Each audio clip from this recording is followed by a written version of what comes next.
Λοιπόν, και λατρεύουν τους χορούς στη Μύκονο. Δεν υπάρχει αυτό που γίνεται εκεί. Αυτό που κάνουν. Εγώ το έζησα. Εσύ το έζησα από κοντά. Εγώ δεν έχει τύχει να το ζήσω. Και στο μάτς με τον Ολυμπιακό, την ιστορική πρεμιέρα που χάσανε. Αυτό. Το έζησα και στο μάτς με τον ΠΑΟΚ που ήταν η μεγαλύτερη νίκη τους μέχρι τώρα.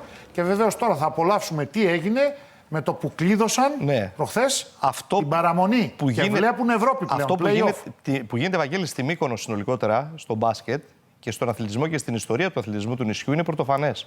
Ναι, γιατί είναι δύο άνθρωποι, ο Δαχτυλίδης και ο Αγγελετάκης που βάζουν πάρα πολλά χρήματα. Και ο Αλέκος Αγγελετάκης ουσιαστικά συνεπικουρούμενοι και από όλο το Συμβούλιο, είναι γιατί τους έχουν φέρει κοντά. Που έδεσε έχουν ένα προπονητή ομάδα. ακριβώς, ο οποίος έχει κουμπώσει με την νοοτροπία των δύο αυτών παραγόντων. Είναι ο Τζίμας που τα ήξερε από πριν τα πράγματα. Ακριβώς, και από τις μικρές. Πολύ σωστά. Τις πληροφορίες στο Ζιάγκο για την ανθρωπογεωγραφία και όχι μόνο. Πολύ σωστά. Και έχουν κατορθώσει Δαχτυλίδης και Αγγελετάκης και έχουν κάνει κάτι εντυπωσιακό. Και λέω κάτι εντυπωσιακό, γιατί είναι ένα κοινωνικό ζήτημα πια για τη Μύκονο όλο αυτό που συμβαίνει. Είναι μια μεγάλη γιορτή. Είναι για την τοπική κοινωνία. Όταν παίζουν. Ακριβώς. Όλο το νησί είναι εκεί. Αλλά ταξιδεύουν και εκτός. Όλοι μαζί. Με την ομάδα. Όλοι μαζί, όπως πάνε και με την ποδοσφαιρική ομάδα. Ναι. Και δεν έχει παράπονο ούτε ο Βαγγέλης ο Βλάχος. Αυτό. Αλλά να δούμε πώς πανηγύρισαν μετά τον αγώνα με τον Ηρακλή. Αλλάζουν και τον τρόπο του πανηγυρισμού, έτσι. Και θα σου πω ένα παρασκήνιο μετά. Συνυφασμένο με το μικονιάτικο ρυθμό. Για να δούμε.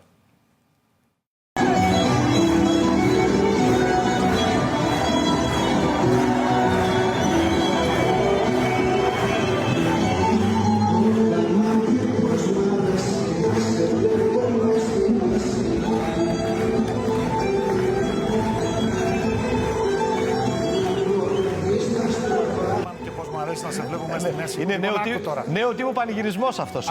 Άκουσε τώρα. Μικονιάτικος. Μετά τον αγώνα με τον ΠΑΟΚ, που είναι η μεγαλύτερη νίκη τους. Στην ιστορία. Άλλο αν με αυτοί κλείδωσαν την παραμονή γιατί έφτασαν τις 7, έχουν και ισοβαθμίες, δεν κινδυνεύουν, θα κάνουν κι άλλες. Θα πάνε να παίξουν και Ευρώπη. Μετά τον αγώνα κόντρα στον ΠΑΟΚ που επικράτησαν, και μάλιστα σε ένα μάτι που πήγε και στην παράταση, είχε suspense και πολύ μεγάλη τηλεθέαση κτλ. Θέλανε να κάνουν το ίδιο. Δεν μπορέσανε ακριβώς.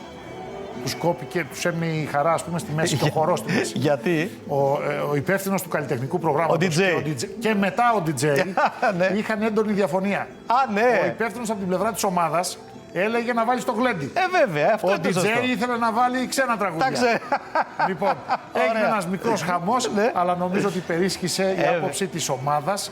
Αυτός ο τρόπος πανηγυρισμού με το γλέντι, το συγκεκριμένο τραγούδι, έχει καθιερωθεί από τότε που κερδίσαν στο Final Four στην Καρδίτσα. Στα Τρίκαλα ή στην Καρδίτσα. Στην Καρδίτσα. Δεν θυμάμαι. Ή στα Τρίκαλα ή στην Καρδίτσα. Ναι, που κερδίσαν το και δεν έχει σημασία. Πάντα ψάχνεις μια λεπτομέρεια που δεν έχει καμία σημασία σε σχέση με την ιστορία. Όταν ανέβηκαν τότε, χόρεψαν για πρώτη φορά στο κέντρο του γηπέδου με το γλέντι. Και μετά το καθιέρωσαν. Και νομίζω ότι αυτός ο τρόπος είναι ο ιδανικός και ταιριάζει πάρα πολύ στο μικονιάτικο στοιχείο. Σε όλα τα παιδιά στη Μύκονο. Οπότε κάθε φορά που κερδίζει η ομάδα, αυτά. Λατρεύουν game changers. Να κερδίσει και ο Κολοσσός, γιατί με σταματούσαν στον δρόμο στη Ρόδο και μου λέγανε βλέπουμε game changers. Πότε θα κάνετε αφιέρωμα σε εμάς. Κάνετε καμιά νίκη, σωθείτε κι εσείς, γιατί η Μύκονος σώθηκε. Μην έχετε παράπονο. Και πάμε τώρα σε ένα πραγματικά πολύ ωραίο.